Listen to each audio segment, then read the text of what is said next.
Aujourd'hui, je voudrais prendre le temps de partager avec vous une pensée. Pour être honnête, je l'ai, j'avais préparé, je pensais à un message et puis finalement le Seigneur a un peu bousculé les choses. Je pense que ça va concerner plusieurs personnes. Ça fait très spirituel ça, hein, mais je pense que plusieurs vont être concernés ce matin. Je voudrais vous parler d'une image que le prophète Jérémie nous donne nous concernant. Dieu l'envoie en fait, Dieu envoie le prophète Jérémie vers un potier. Et puis Jérémie va regarder comment ce potier façonne l'argile, la terre, et puis il se rend compte que c'est pas le potier recommence plusieurs fois. Il essaye une première forme, il n'est pas tout à fait satisfait, alors il modèle, il casse de nouveau son ouvrage, il refaçonne, il recommence jusqu'à ce qu'il arrive à faire ce qu'il veut. Et le Seigneur parle au prophète Jérémie et lui dit, voilà, le peuple d'Israël et pour nous aujourd'hui, nos cœurs, chacun d'entre nous, nous sommes comme de l'argile entre les mains du potier. Et Dieu veut façonner nos vies. Mais parfois, il arrive que, non pas que Dieu n'est pas satisfait du travail, mais l'argile que nous sommes ne se laisse pas tout à fait modeler comme lui voudrait. Ce que Dieu fait, lui, est parfait. Quelqu'un dit amen à ça? Mais nous, il ne travaille pas avec une matière morte. D'accord? Il travaille avec nous, avec nos cœurs. Et lorsqu'on travaille avec la matière humaine, si vous permettez cette expression, alors ça demande beaucoup d'agilité et de souplesse. Si vous prenez quelqu'un qui fait un ouvrage avec des matériaux inertes, eh bien c'est facile. Les matériaux se laissent faire. Actuellement, on fait le presbytère, on prend des plaques au plâtre, on en met une. Si jamais on a une coupe à faire, eh bien, voilà, on trace. La matière ne me dit rien, elle ne me dit pas « Ah, et tu me fais mal » ou alors c'est pas tout à fait comme ça qu'il faut faire. Vous êtes OK avec ça? Si vous avez l'habitude, je ne sais pas, si vous êtes dans la restauration ou boulanger, ou vous travaillez de la matière qui vous obéit, mais avec les relations humaines, c'est différent. Si vous êtes responsable d'une équipe, si vous travaillez avec des gens, si vous avez des personnes qui vous suivent dans un projet, alors vous avez affaire à des caractères, vous avez affaire à des tempéraments, vous avez affaire à des gens qui réagissent. Et ce n'est pas parce que vous dites quelque chose que forcément les choses vont se faire exactement comme vous le voulez. Donc nous sommes dans ce rapport-là. Dieu est un potier pour nous qui travaille avec notre accord. Et l'image est la suivante. S'il veut nous donner une forme, restons souples. S'il veut faire de nos vies quelque chose de précis, soyons souples pour nous laisser façonner. Nous sommes des vases entre les mains du potier. Vous êtes d'accord avec ça? En tout cas, cette image, elle nous sert également. On lit ce texte de 2 Corinthiens, chapitre 4, versets 6 à 7.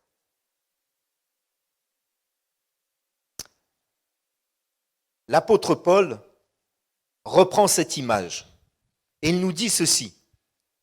Du sein des ténèbres brillera la lumière.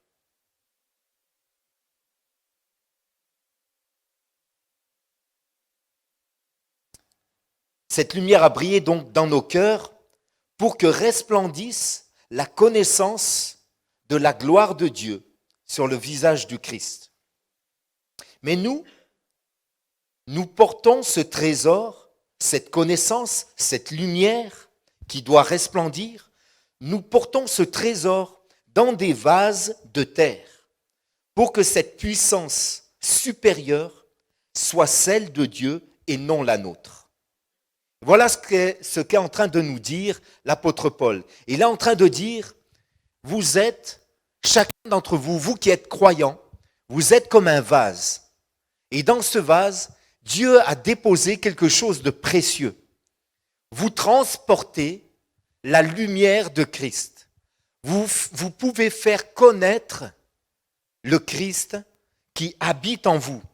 Il vous a rempli de sa présence et nous sommes les porteurs de Christ. Nous faisons resplendir la lumière de Christ et nous pouvons ainsi la partager. Mais il a choisi, chacun d'entre nous, et l'image qu'il nous donne, c'est que nous sommes comme des vases de terre. Et cette connaissance, cette lumière précieuse, eh bien, elle peut être communiquée au travers de quelque chose de simple et quelque part de fragile. Des vases de terre. Pourquoi ? Parce que Dieu veut, lui, être glorifié. Ce qui compte, c'est ce qu'il y a dans le vase. Le vase en lui-même n'est pas le plus important. Non pas que Dieu ne s'occupe pas de nous, non pas que nous n'avons pas d'importance. Au contraire, on va regarder au travers de cette pensée que nous sommes très importants aux yeux de Dieu. Nous sommes précieux et uniques. Mais ce qui compte le plus, c'est ce que Dieu dépose en nous. C'est sa présence. Et finalement, ce qui compte aussi pour le Seigneur, c'est qu'on puisse libérer sa présence, faire connaître le Christ et être cette lumière qu'il a lui-même déposée en nous. Nous sommes donc des vases entre les mains du potier. On peut afficher peut-être le texte de Jérémie, chapitre 18, verset 6. Ce texte nous dit, c'est Dieu qui parle à Jérémie, après qu'il ait constaté le travail du potier. Dieu lui dit, ne puis-je pas agir envers vous comme ce potier, communauté d'Israël? Vous êtes dans ma main comme de l'argile dans la main du potier. Nous sommes comme de l'argile dans la main du potier. Dieu veut faire de nous des vases d'honneur. C'est ce que nous dit également l'apôtre Paul. Des vases qui sont d'abord restaurés, on va le voir, c'est mon premier point, et ensuite qui sont replacés. Je ne sais pas si ça vous parle beaucoup, cette image des vases. Aujourd'hui, on n'a plus beaucoup de vases dans nos maisons. Si on a des vases pour déposer des fleurs, et si votre époux, je parle aux dames, ne vous offre pas souvent des fleurs, vous rangez le vase, n'est-ce pas? Et de temps en temps, quand votre époux pense à vous offrir un bouquet, à ce moment, un bouquet, vous allez chercher le vase et vous le ressortez. Ça se passe comme ça à la maison. En général, le vase vide ne reste pas posé comme ça sur la table ou sur le buffet, mais il faut qu'il y ait des fleurs. Ok. À l'époque où l'apôtre Paul parle, où il écrit que nous sommes comme des vases porteurs de la présence de Dieu et de la lumière du Christ, les maisons avaient beaucoup de vases. Et les Romains étaient forts puisque eux avaient apporté quelque part l'eau courante. Et dans les maisons les plus riches, il pouvait y avoir des bassins ou même des piscines, mais dans les maisons les plus communes, il n'y avait pas le robinet d'eau courante. Combien savent que c'est juste normal qu'on ait un robinet à la maison, ok? Si vous voulez louer un appartement et qu'il n'y a pas d'évier avec un robinet d'eau, vous vous posez la question, je pense que je vais choisir un autre appartement, n'est-ce pas? Mais à l'époque où l'apôtre Paul parle, tout ça n'existe pas encore. Et le moyen d'avoir de l'eau à la maison, c'est d'avoir des vases. Et les vases, donc, étaient précieux, ils étaient très utiles. On gardait de l'huile, on gardait du vin, on gardait de l'eau, évidemment, dans ces vases. Et donc, l'image était très forte. Une maison ou un foyer qui ne pouvait pas avoir de vase, c'était un foyer qui était en difficulté. Et en général, les vases qui étaient fissurés, on les prenait et on les jetait. Parce que c'était compliqué de garder de l'eau ou de l'huile ou du vin dans des vases qui fuyaient, qui suintaient un petit peu. Vous comprenez qu'on ne pouvait pas se permettre de perdre le contenant, ces liquides précieux, et qu'ils se répandent comme ça, qu'ils se gâchent à la maison. Mais Dieu nous dit que si nos vies à nous sont comme fissurées, si nous sommes comme cassés quelque part dans la vie ou par la vie, Dieu, lui, est capable de restaurer nos cœurs. Et il veut nous replacer en toute utilité dans la vie, dans nos foyers, dans notre appel, dans notre mission et dans l'Église. Ailleurs, il y a notre image qui nous parle de cela, qui nous dit que Dieu ne jette pas le roseau qui est froissé. Il n'éteint pas la mèche qui brûle encore. C'était l'image de la lampe avec laquelle on pouvait s'éclairer, la lampe à huile. Ce qui est fini aux yeux des hommes n'est pas fini aux yeux de Dieu. On peut nous dire que pour nous, notre vie ne sert vraiment pas à grand-chose. Et vous pouvez vous-même vous dire que votre vie ne compte pas à grand-chose parce que vous êtes brisé, vous êtes cassé par la vie et que vous ne pouvez pas faire grand-chose avec votre vie. Mais Dieu vous dit ce matin, moi je suis capable de restaurer ta vie. Va, toi aussi, vers le potier et regarde comment il prend le temps de façonner à nouveau. Dieu façonne ce qui est souple.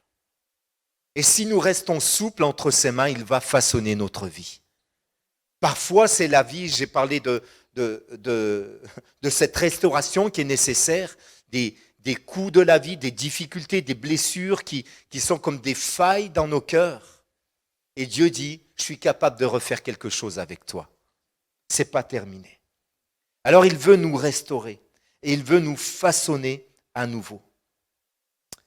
Et cette argile que nous sommes, Dieu l'a déjà façonné ici. Juste, je veux faire une allusion rapide au texte de la création, Genèse chapitre 2, verset 7. Il est dit, le Seigneur Dieu façonna l'homme de la poussière de la terre. Il insuffla dans ses narines un souffle de vie et l'homme devint un être vivant. Mes amis, s'il l'a fait physiquement, si ça s'est passé comme ça, s'il est capable de donner la vie à partir de la poussière de la terre, il est capable de faire quelque chose de ta vie encore aujourd'hui. Il est capable de redonner un souffle de vie, là où tu penses que tout est arrêté. Il est capable de te façonner à nouveau. Nous sommes précieux. Dieu ne nous jette pas lorsque nous sommes fissurés, lorsque nous sommes cassés par la vie. Et honnêtement, je crois que ici, avec ce point-là, nous sommes tous concernés. Enfin, parfois, nous pouvons avoir l'image qu'il y a des familles qui sont vraiment avantagées par rapport à d'autres. Il y a des contextes familiaux ou des contextes de vie qui favorisent, en effet. De l'extérieur, on peut se dire qu'il y a des familles qui vivent dans la misère, une misère sociale, peut-être une misère économique, évidemment. Mais il y a des foyers qui sont compliqués où le contexte, la dureté, peut-être avec des drames familiaux, avec de la violence, avec de l'alcoolisme, avec toutes sortes de choses qui font qu'il y a des foyers qui vont faire que ça va être difficile pour les enfants qui grandissent, et d'autres où la vie est plus saine, est plus sobre, est plus équilibrée. Et oui, on pourrait se dire qu'ils sont favorisés, mais pour autant, que ce soit dans des bons foyers ou des foyers difficiles et compliqués, j'aimerais vous dire que chaque personne vit ses failles et ses difficultés. Et Dieu nous dit à chacun, ce n'est pas terminé.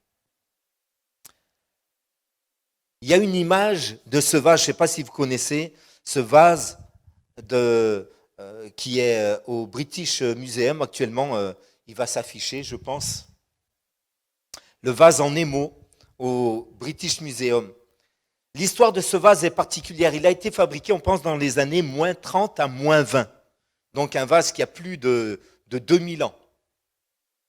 C'est un vase qui, d'après les récentes recherches, a été fabriqué avec une méthode par immersion d'un vase de verre dans une autre masse de verre blanc en fusion.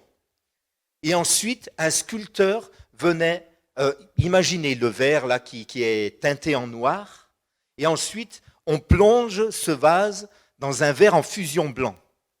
Donc ça donne cet aspect en relief. Et ensuite, un sculpteur venait délicatement enlever le trop-plein de blanc pour donner ces formes-là. Et on estime que ça prenait au moins 2 ans de travail d'une extrême minutie. C'est-à-dire que l'expérience a été faite le siècle dernier et ça a demandé énormément de temps de travail pour arriver à un tel résultat. Et ce vase a vécu une histoire particulière.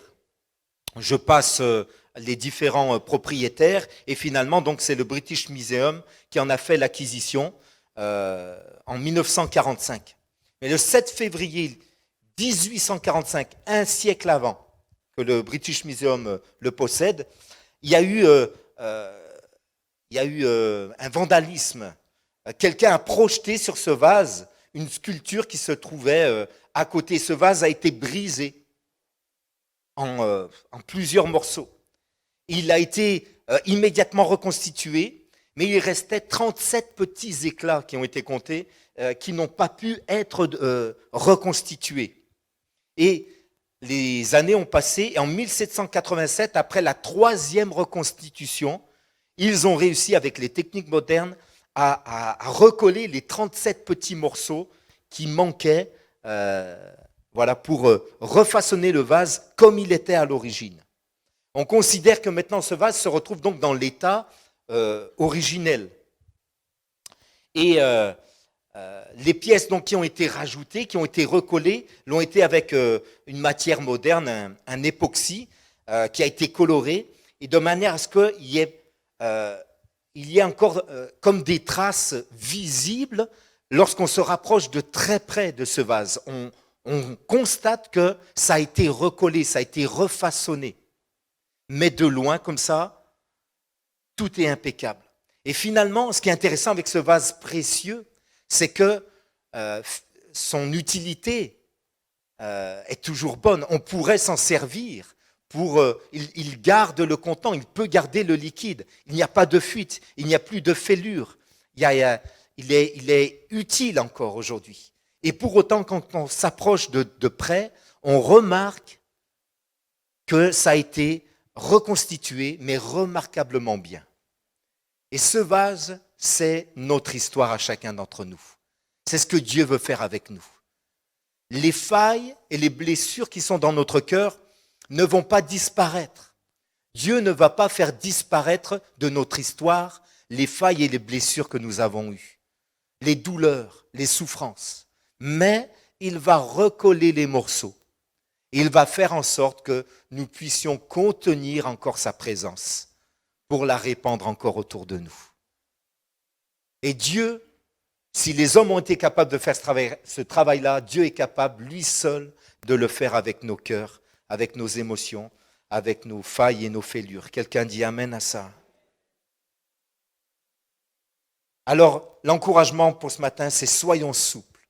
Laissons le divin potier recoller les morceaux brisés de notre vie. Laissons-le façonner nos cœurs à son image. Un texte de la parole de Dieu dans les évangiles, c'est Jésus qui nous dit « Heureux ceux qui sont doux, heureux ceux qui sont, littéralement ça veut dire ceux qui sont souples. » Vous savez, ne casse que ce qui est dur au final. Mais ce qui est souple peut reprendre sa forme. Et si on est dur entre les mains du Seigneur, on peut finir par se casser ou par être cassé. Mais si nous sommes souples, il va pouvoir vraiment façonner nos cœurs. Et il va nous replacer, il va nous restaurer et il va nous replacer dans son plan. Je pense à des hommes comme l'apôtre Paul ou Joseph. L'apôtre Paul était quelqu'un au départ qui était dur. Mais Dieu a fini par briser son cœur. Je dis Dieu a fini par briser son cœur.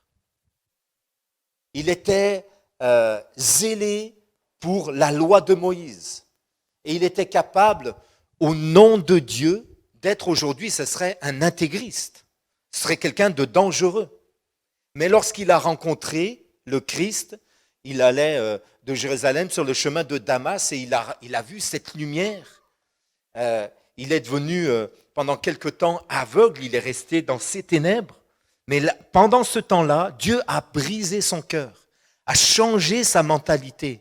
Il a eu la révélation du Christ, de la grâce de Dieu, et il a reçu une connaissance nouvelle, cette connaissance qu'il nous invite à porter dans ce monde. Il a été brisé, il a été façonné à nouveau dans ses pensées, dans sa vision de qui était Jésus. Il a eu cette révélation de l'amour de Dieu, de la grâce de Dieu et de celui qui était dur, qui allait arrêter des chrétiens pour les mettre en prison, qui pouvait approuver le meurtre d'un chrétien, qui déchirait les familles croyantes, de cet homme dur.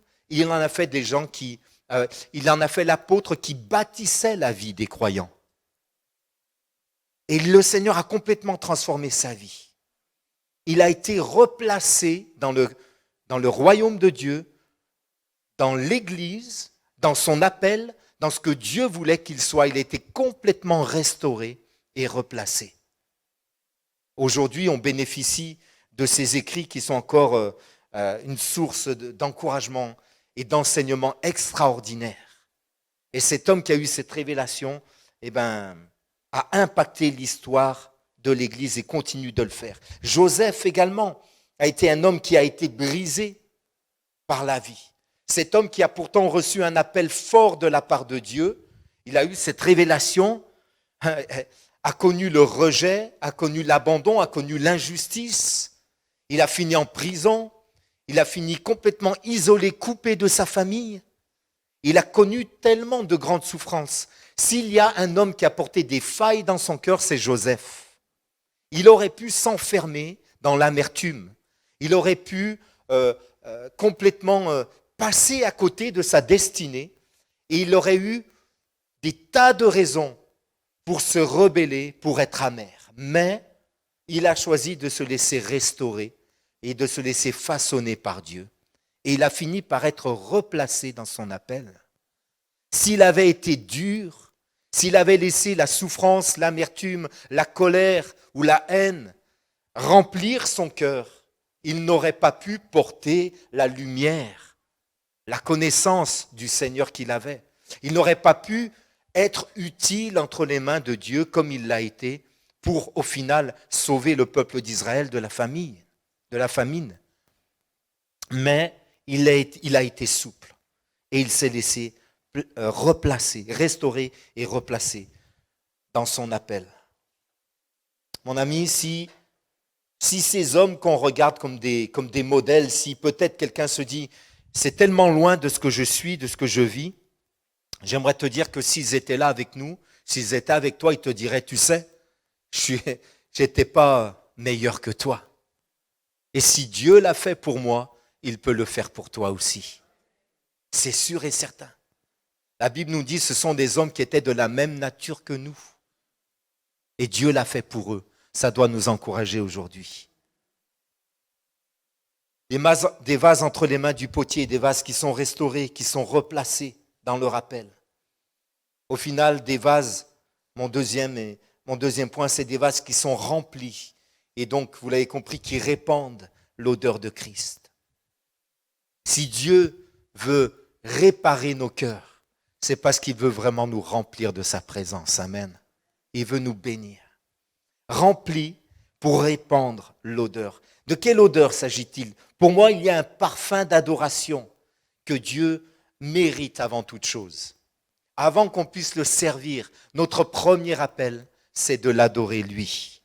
2 Corinthiens chapitre 2 verset 14 nous dit « Grâce soit rendue à Dieu qui nous entraîne toujours dans son triomphe, dans le Christ, et qui, par nous, répand en tout lieu l'odeur de sa connaissance. » Mes amis, nous allons avoir prochainement un événement sur Amiens Nord. On va, derrière la mairie de secteur, la mairie de quartier, faire un événement le 14 juillet. Vous le savez, c'est le village de l'espoir. Le but, c'est de bénir les gens, c'est de faire que chaque invité, chaque personne qui viendra dans ce village de l'espoir, il y aura un tas de choses, un tas d'animations. On va servir les gens, on va les aimer. Chaque personne sera une personne d'honneur, sera un invité d'honneur. Peu importe son statut social, peu importe son niveau de talent, sa popularité, il est important aux yeux de Dieu, il est important à nos yeux. Amen. Et chaque personne qui va être accueillie va simplement recevoir, va pouvoir, si vous permettez l'expression, va pouvoir sentir l'odeur de Christ à travers nous. On ne veut pas arriver, il ne faudra surtout pas, mes amis, arriver comme des conquérants pour évangéliser. C'est absolument pas le but. Ce qu'on veut, c'est aimer et faire connaître le Christ, répandre l'odeur de sa connaissance. Amen. Et notre attitude, c'est ce que nous dit ici le texte, c'est nous sommes en tout lieu l'odeur de sa connaissance. Pour moi, mes amis, ça c'est un acte d'adoration. On adore ici en louant, en chantant Dieu, n'est-ce pas? Mais on adore tout autant en répandant l'odeur de Christ autour de nous. Si vous êtes d'accord, vous avez le droit de dire Amen avec ça. Il y a un parfum d'adoration, il y a un parfum de témoignage. 2 Corinthiens 2,16 qui nous dit « Nous sommes pour les uns une odeur de mort qui mène à la mort, nous sommes pour les autres une odeur de vie qui mène à la vie. » Nous répandons de toute façon une odeur. Allez, est-ce que je vous mets un peu mal à l'aise? Dis à ton voisin, tu sens quelque chose quand même. Il y en a qui sont en train de se dire, tu m'as pas vu quand je travaille au chantier, comment je sens alors, hein? T'as pas senti encore ça, hein? Mais on sent quelque chose, on répand quelque chose. L'apôtre Paul dit, soit on répand une odeur de mort, soit on répand une odeur de vie. Mais la neutralité n'existe pas dans le royaume de Dieu. Et ceux qui sont remplis de la présence de Dieu répandent l'amour de Dieu. Amen. Alors que nos vies soient restaurées, que les failles soient restaurées par le divin potier, afin qu'on répande un maximum d'odeur. Amen. Et on répand un parfum de fraternité. Éphésiens chapitre 5, verset 2 nous dit « Vivez dans l'amour, tout comme le Christ aussi nous a aimés et s'est livré lui-même à Dieu pour nous, en offrande et en sacrifice, comme un parfum de bonne odeur. » Ici, l'apôtre Paul parle aux Éphésiens, il leur dit « Répandez l'amour de la même manière que Christ a été une offrande comme un parfum de bonne odeur pour votre vie, vous aussi répandez cette odeur de Christ. » Amen. Dieu nous a choisis aussi pour nous remplir. Nous sommes restaurés, nous sommes replacés, nous sommes remplis afin de répandre l'odeur de Christ. Les hommes voudraient nous disqualifier. Peut-être autour de vous, on vous dit « tu n'es pas capable, tu n'es pas la bonne personne ». L'ennemi aussi voudrait nous disqualifier. L'ennemi de nos âmes nous dit « tu n'es pas capable, tu n'es pas la bonne personne, il y a mieux que toi ». Nous-mêmes, à cause de nos failles, on voudrait se disqualifier. Mais Dieu nous dit « moi je te choisis et je veux te restaurer, te replacer, te remplir afin que tu répandes mon odeur. » Nous sommes ces vases entre les mains du potier. J'aime tellement ce texte. Vous qui êtes là depuis des années, vous m'avez entendu le dire, je ne sais pas combien de fois, mais je veux le redire. J'aime tellement cette pensée que Dieu a choisi les choses faibles du monde pour confondre les fortes. Ça, c'est le choix de Dieu. Et moi, j'aime l'évangile pour ça. J'aime tellement l'évangile, j'aime tellement la pensée du Seigneur. Nous, on se dit, lui, il est bon.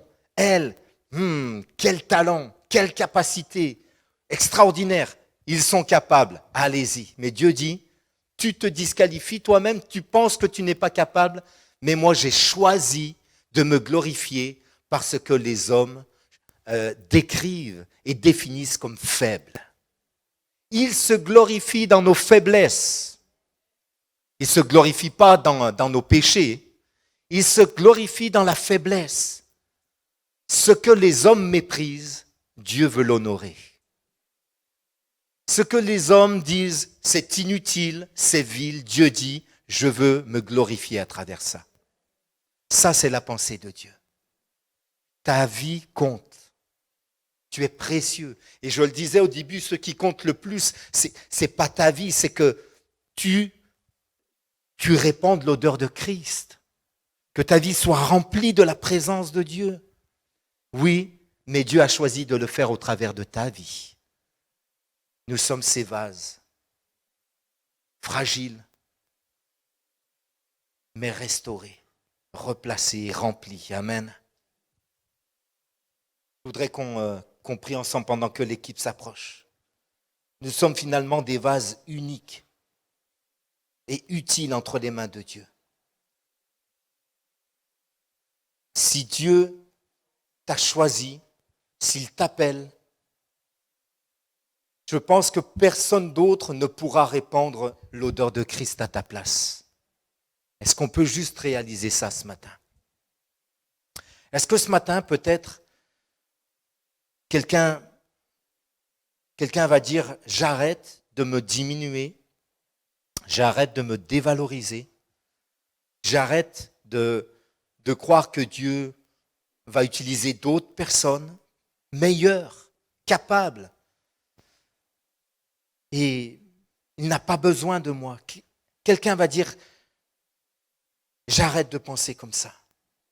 Parce que finalement, je veux le dire tout simplement, c'est une forme de dureté. C'est comme un manque de souplesse. Et Dieu te dit, si tu as des blessures, si tu as des failles, ça ne te disqualifie pas. Parce que moi, j'ai choisi de me glorifier à travers ta vie. Et encore une fois, les failles qui sont dans ton cœur, Dieu dit, moi je vais réparer ça. Tu n'es pas inutile, tu n'es pas disqualifié, tu n'es pas rejeté par Dieu, mais tu es choisi et précieux, précieuse. Amen.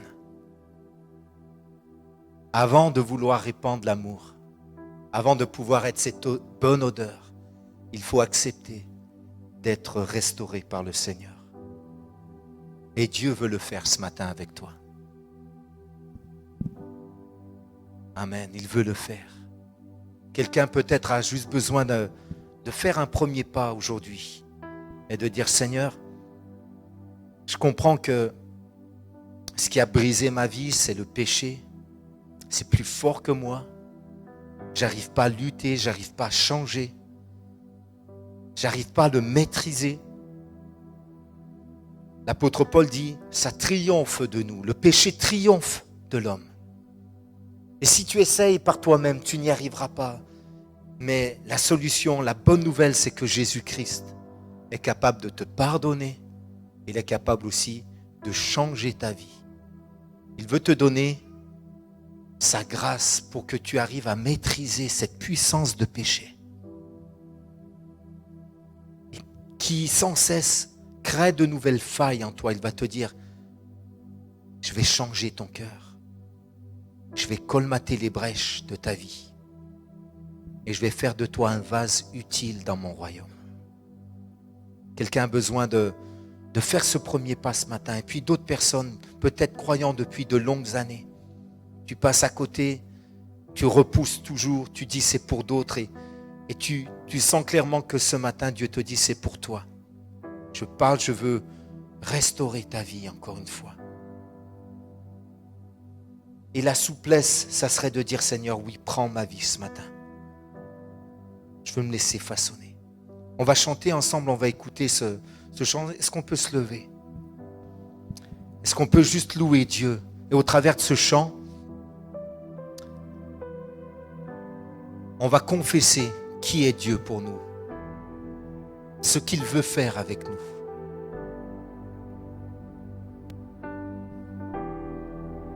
Alléluia, Seigneur.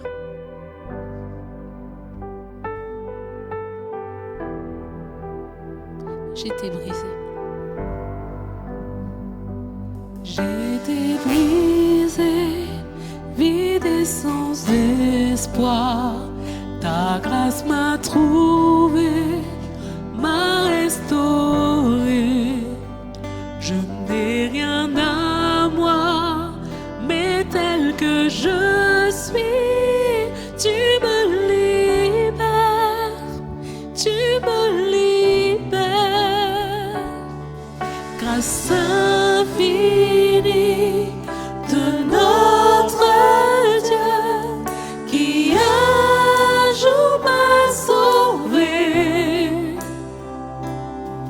J'allais errant de lieu en lieu quand tu m'as retrouvé. Et maintenant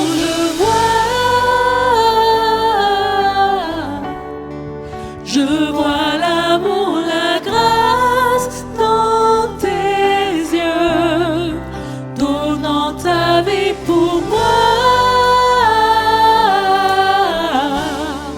me ramenant de la mort à la vie.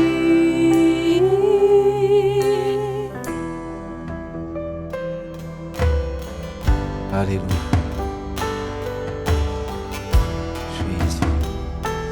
Glorifie-toi dans nos vies ce matin encore, Seigneur.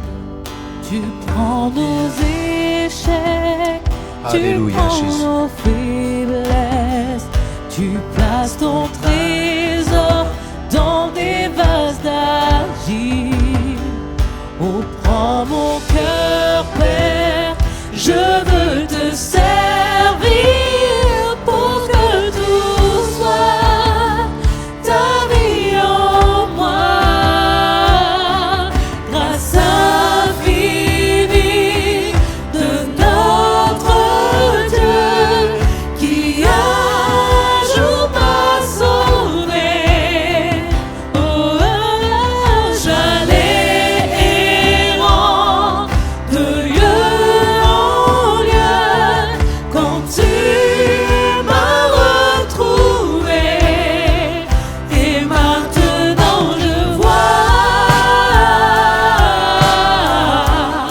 je vois l'amour, la grâce dans tes yeux, donnant ta vie pour moi, me ramenant de la mort à la vie. Je voudrais inviter tous ceux qui veulent dire Seigneur, je veux aujourd'hui vivre cette restauration. Je veux que tu prennes ma vie. Je veux que tu me replaces, Seigneur, dans mon appel, dans ce que tu as voulu que je sois, Seigneur. Je ne veux plus laisser ni les hommes, ni l'ennemi, ni même moi-même, Seigneur, me disqualifier. Mais je viens, Seigneur, pour être restauré aujourd'hui. C'est votre prière. Venez approcher sur le devant. On va vous accompagner ce matin. Une équipe est là pour vous. Alors peut-être juste quittez vos rangs et venez et dites dans la prière, dans ce temps de prière, on croit véritablement que Dieu va faire un acte de restauration. Tu vas connaître l'amour encore. Tu vas connaître la grâce de Dieu.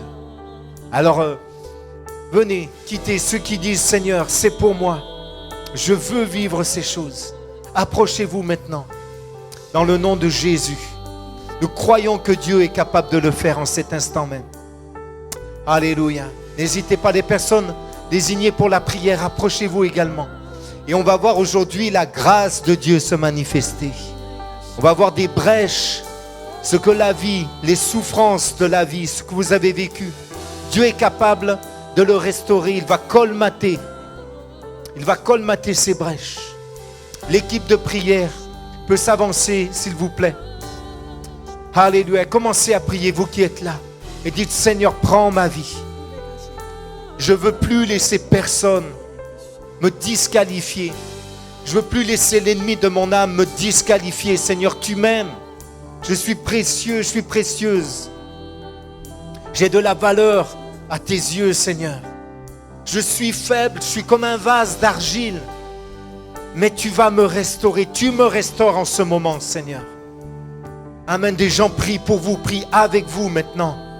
au nom de Jésus-Christ, afin que la puissance de Dieu vienne, vous relève maintenant au nom de Jésus. Alléluia. Alléluia. Avec l'Église, est-ce qu'on peut prier? Tendons nos mains, bénissons nos frères, nos sœurs qui sont là devant, nos amis. Au nom de Jésus. Alléluia. Un esprit de consolation. C'est un Saint-Esprit. Tu es la consolation, tu es la paix. Seigneur, le pardon nous est donné. Alléluia. À cause du sang de Jésus-Christ qui a coulé à la croix, maintenant il n'y a plus de condamnation. Les choses anciennes sont passées. Aujourd'hui, tu façonnes une chose nouvelle. Tu restaures. Amen. Tu ne jettes pas le roseau qui est froissé, Seigneur. Tu n'éteins pas la mèche qui brûle encore, Seigneur. Le lumignon qui fume, Seigneur. Tu mets encore de ton esprit. Tu mets encore de ton huile. Seigneur, et tu fais de nous des vases remplis de ta présence. Alléluia. Remplis, Seigneur Jésus. Alléluia. Merci, mon Père. Merci pour ce que tu fais en cet instant même, Seigneur Jésus. Alléluia. Alléluia, Jésus. Alléluia. Le Seigneur restaure vos cœurs. Il restaure vos vies. Il vous replace. Il vous replace. Prenez votre place dans la maison de Dieu. Prenez votre place dans la vie. Saint-Esprit, tu fais cette œuvre maintenant. Oh Jésus, une œuvre de restauration, une œuvre de guérison, Seigneur. Amen, Seigneur. On te loue, Jésus, pour les destinées, Seigneur, pour ces chemins qui sont maintenant ouverts, comme un progrès dans les destinées, dans les appels, Seigneur. Alléluia. Béni soit ton saint nom, Seigneur Jésus. Tu le fais maintenant. Jésus.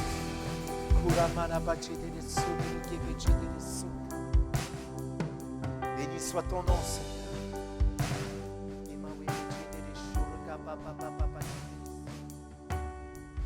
Alléluia. Saint-Esprit, recevez ce que le Seigneur vous donne maintenant.